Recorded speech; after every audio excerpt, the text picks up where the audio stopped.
আজ আমি আপনাদের সাথে শেয়ার করতে চলেছি প্যারা সন্দেশ। এমন একটা সন্দেশ যেটা সবারই অনেক পছন্দ, ছোট থেকে বড় সকলেরই খুবই পছন্দের একটা সন্দেশ। তো একদম পারফেক্ট গন্ধ এবং স্বাদ দুটোই অটুট রেখে কিভাবে ঘরে তৈরি করা যায়, তো চলুন আজকে সেটাই আপনাদের সাথে শেয়ার করব। সবার প্রথমে এখানে আমি 500 গ্রাম ফুল ক্রিম দুধ নিয়ে নিয়েছি। এটাকে একটু ভালো করে জাল দিয়ে নেব। 500 গ্রাম দুধ জাল দিয়ে আমি 250 গ্রাম করে নেব। তো এটাকে একটুখানি খেয়াল রাখতে হবে যাতে নিচে লেগে না যায়। তো দেখতেই পাচ্ছ বন্ধুরা, এখানে আমি 500 গ্রাম দুধ 250 গ্রাম করে নিয়েছি।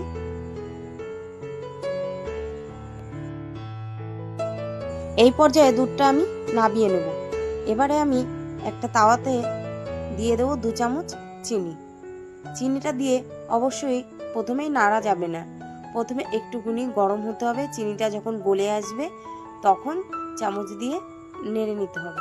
তো দেখতেই পাচ্ছ এই যে গলে এখন এই যে একটা কালার চলে এসছে চিনিটা। তো এটা আমি একটা ক্যারামেল তৈরি করব। তো এই দেখো একদম পারফেক্ট ক্যারামেল তৈরি হয়ে গেছে।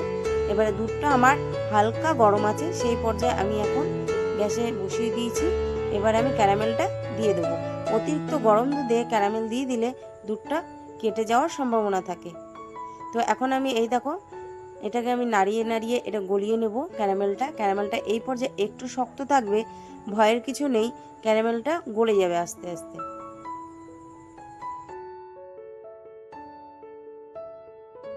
তো এখানে আমার ক্যারামেলটা পুরো একদম মিশে গেছে দুধের সাথে।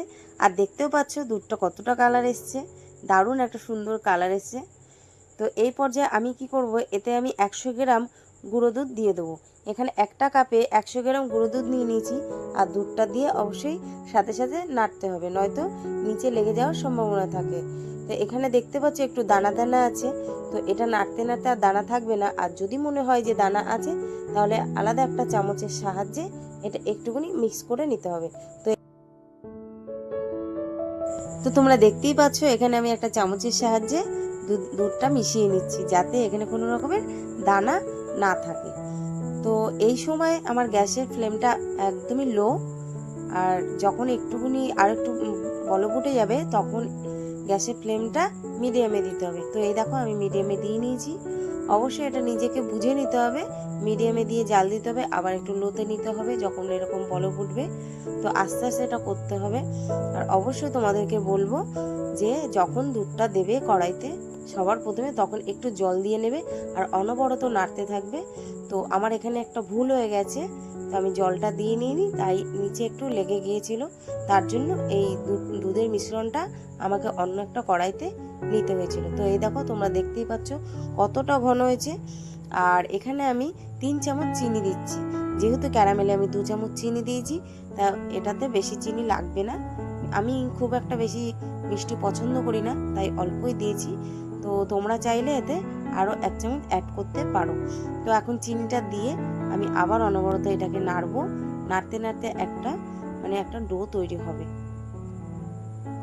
তো এই সময় কিন্তু একদমই নাড়া বন্ধ করা যাবে না। তো তোমরা দেখতে পাচ্ছ আমার একটুখানি নিচে লেগে গেছে। তো এইটুকু লেগে গেলে কি তেমন কিছু হবে না, এতে ভয় পাওয়ার কিছু নেই। তবে অনবরত নেড়ে যেতে হবে। তো যখন দেখতে পাবে যে এটা অনেকটাই ঘন হয়ে এসছে তখন 1 চামচ এতে ঘি দিয়ে দিতে হবে। ঘি দেওয়ার কারণে এটা তাড়াতাড়ি ডোটা শক্ত হয়ে যাবে। তো ঘিটা দিয়ে এবার আমি ভালো করে একটুখানি মিশিয়ে নেব।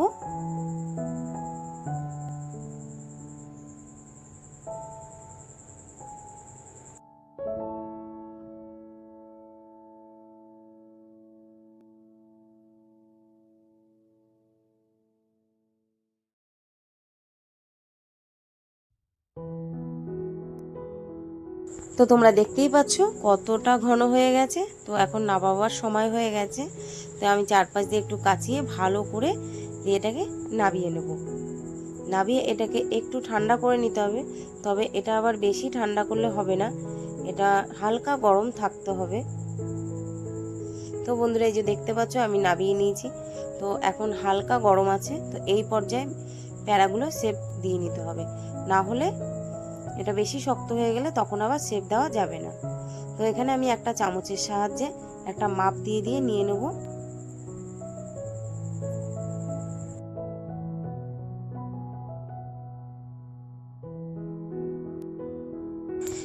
তো এখানে আমি প্যাড়াগুলো বানানোর আগে হাতে একটুখানি ঘি মাখিয়ে নিয়েছি, যাতে আমার হাতে লেগে না যায়। তো তোমরা দেখতেই পাচ্ছ এইভাবে গোল গোল করে হাতে ঘুরিয়ে ঘুরিয়ে একটু শেপ দিয়ে নিতে হবে। এই দেখো কত সুন্দর হয়েছে। এবারে আঙুলের সাহায্যে একটু চেপে দিতে হবে মাঝখানটা, তবেই হয়ে যাবে একদম পারফেক্ট প্যাড়া সন্দেশ। তো আবারও আমি নিয়ে তোমাদেরকে দেখিয়ে দিচ্ছি কিভাবে করতে হবে। আবারও 1 চামচ আমি হাতে নিয়ে নিলাম, নিয়ে ভালো করে একটুখানি শেপ দিয়ে নেব।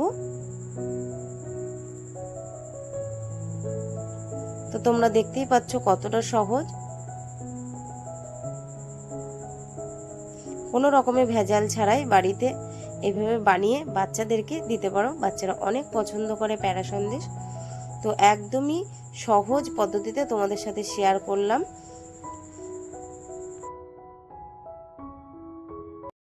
তো এটাকে আমি 2 ঘন্টার জন্য এমনি বাইরে রেখে দিয়েছিলাম। তো এটা ফ্রিজে রাখা যাবে না, বাইরে রেখে দিলে এটা এমনি শক্ত হয়ে যাবে, আর ফ্রিজে রেখে দিলে এটা শক্ত হতে অনেকটা সময় লেগে যাবে। তো তোমরা দেখতেই পাচ্ছ। তো এটা যতটা লং টাইম রাখবে ততই এটা তাড়াতাড়ি শক্ত হবে, একদম দোকানের মতন পারফেক্ট।